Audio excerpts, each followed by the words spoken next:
En Haïti maintenant, un accord pour former un conseil de transition présidentielle voit finalement le jour. Les responsables politiques haïtiens se sont entendus pour confier à ce conseil la mission de restaurer l'ordre dans un pays gangréné par la violence des gangs. Des représentants des principaux partis, des membres de la société civile et du secteur privé font partie du nouveau conseil dont le mandat doit prendre fin en 2026. Sa première tâche sera de désigner un Premier ministre à la suite de la démission d'Ariel Henry. J'en parle avec l'ambassadeur du Canada en Haïti, André-François Giroux, qui nous rejoint de Port-au-Prince. Monsieur Giroux, bonsoir. Bonsoir. Avant de vous parler en détail de la crise politique qui secoue Haïti en ce moment, le Canada a annoncé qu'il va ajouter un nouveau vol de rapatriement de ses ressortissants. Où en sont les efforts d'évacuation en ce moment?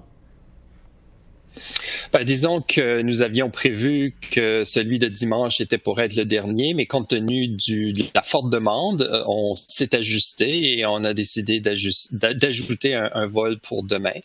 Donc, tout va très bien. Ce sont des opérations qui sont très complexes. Il faut créer un pont aérien entre Port-au-Prince et une ville plus sécuritaire en Haïti, où il y a un aéroport international, et de là, on peut rapatrier les Canadiens, les résidents permanents, les membres de leur famille immédiate, jusqu'à Montréal. Et Haïti a sombré dans une crise politique et humanitaire catastrophique. Vous êtes sur le terrain en ce moment. On a appris que les dirigeants haïtiens ont signé un accord politique là, qui permet de former un conseil de transition présidentielle. L'objectif est de remplacer le Premier ministre Ariel Henry, qui a démissionné le 11 mars dernier. Quelle est la position du Canada sur cette question? Disons que le Canada, depuis plusieurs années, a beaucoup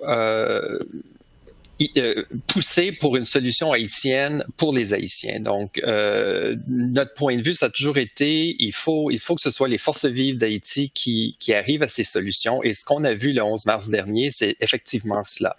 C'est les forces vives politiques, économiques, de la société civile qui se sont réunies et qui ont décidé de créer ce conseil présidentiel transitoire qui est formé de l'essentiel d'une représentativité des forces vives haïtiennes.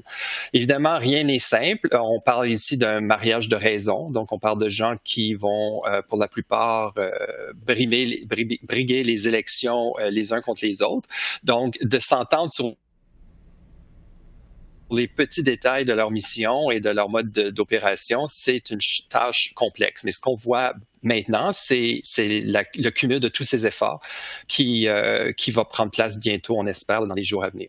Bon, vous avez parlé de forces vives en Haïti. Parlons de forces vives dans la région elle-même. La communauté des Caraïbes, ou CARICOM, doit superviser les négociations. Et est-ce que le Canada reconnaît cette tentative de solution?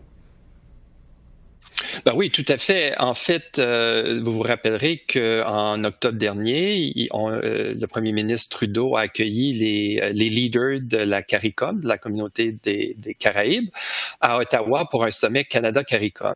Et c'est à ce moment-là que beaucoup de des germes de cette solution ont commencé à se présenter, dans la mesure où le Canada, avec les leaders de la CARICOM, ont vraiment créé les conditions propices pour que les sages personnes, les éminentes personnalités de la CARICOM puissent être bien placées pour faire avancer ces pourparlers. Évidemment, tout ça prend du temps et c'est vraiment au début de cette nouvelle année que les choses ont commencé à bouger davantage. Alors, effectivement, le Canada, encore une fois, selon le filtre d'une solution haïtienne pour les Haïtiens, et c'est aussi l'approche que la CARICOM a prise, vraiment, on est on appuie, on facilite, on essaie de donner tout le confort moral pour que ces solutions avancent. Bon, au-delà du confort moral que vous transmettez là aux Haïtiens, est-ce que vous êtes confiant que les différentes parties vont s'entendre sur la nomination du prochain Premier ministre en Haïti? Il faut y croire. C'est sûr que ce ne sera pas une tâche facile, comme j'expliquais. Ce sont des gens c'est un peu un mariage forcé, mais je pense que les gens comprennent bien l'importance, l'urgence de se rallier pour une solution. L'idée ici, c'est vraiment de créer une feuille de route très claire vers des élections. Un premier ministre qui sera chargé de gérer l'État, mais avec une tâche principale qui est aussi de préparer le terrain pour des élections libres, démocratiques, inclusives. Donc, moi, je suis un optimiste. Il faut l'être, évidemment, dans les circonstances, mais je pense que ce qu'on a vu ces dernières semaines, c'est définitivement des gens qui se sont penchés pour trouver des solutions pragmatiques. On parle d'un conseil consensuel, donc qui vraiment opère de façon consensuelle, ce qui fait que, on peut imaginer, ça demande beaucoup de discussion, mais j'ai bon espoir que les choses vont avancer. Est-ce que c'est réellement le début d'une sortie de crise quand on sait qu'une grande partie de la capitale Port-au-Prince, vous vous trouvez en ce moment, est aux mains des gangs de rue? Oui, comme vous l'avez bien mentionné, il y a la crise sécuritaire, il y a la crise politique et il y a aussi la crise humanitaire. Donc, côté politique, ce sont de bonnes nouvelles, cette mise en place de ce conseil présidentiel transitoire, mais ça crée beaucoup d'insécurité côté sécurité parce que pour les gangs qui ont pu opérer, ont pu grandir, ont pu se développer ces dernières années, ce ne sont pas des bonnes nouvelles parce qu'un des objectifs principaux de ce conseil transitoire, c'est aussi d'accueillir la mission multinationale pour la sécurité. Ouais. Donc, je pense qu'il va y avoir encore beaucoup d'insécurité et d'incertitude pour les semaines à venir jusqu'à la venue de la force multinationale pour la sécurité. Le Canada est un des grands contributeurs pour cette force multinationale. Nous avons annoncé 80,5 millions de dollars et on travaille en étroite collaboration avec nos partenaires pour aider à ses préparatifs et à son déploiement. Parlons de sécurité davantage. Le Conseil national de sécurité doit ouvrir la voie à l'envoi d'une aide internationale en matière de sécurité. On sait qu'il y a des missions successives de l'ONU en Haïti qui n'ont pas porté les résultats escomptés. Est-ce que c'est l'aveu de l'échec de la communauté internationale et du Canada en Haïti?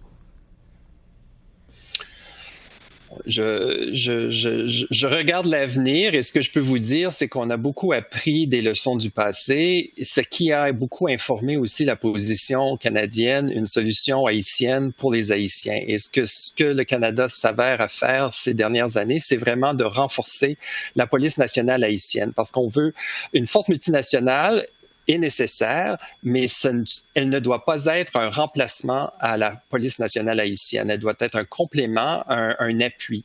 Donc, ce que nous faisons depuis quelques années déjà, depuis 2 ans, nous avons annoncé plus de 300 millions de dollars en aide pour différents programmes en Haïti, mais 100 millions de dollars qui est dédié exclusivement à renforcer la police nationale haïtienne par de l'équipement, par de la formation, par de l'assistance technique.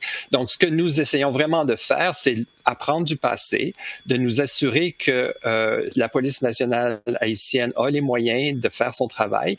Lorsque la force multinationale viendra l'accompagner, l'assister et que celle-ci rentrera chez elle, la police sera d'autant plus renforcée pour continuer son bon travail. André-François Giroux, je vous remercie. Merci à vous.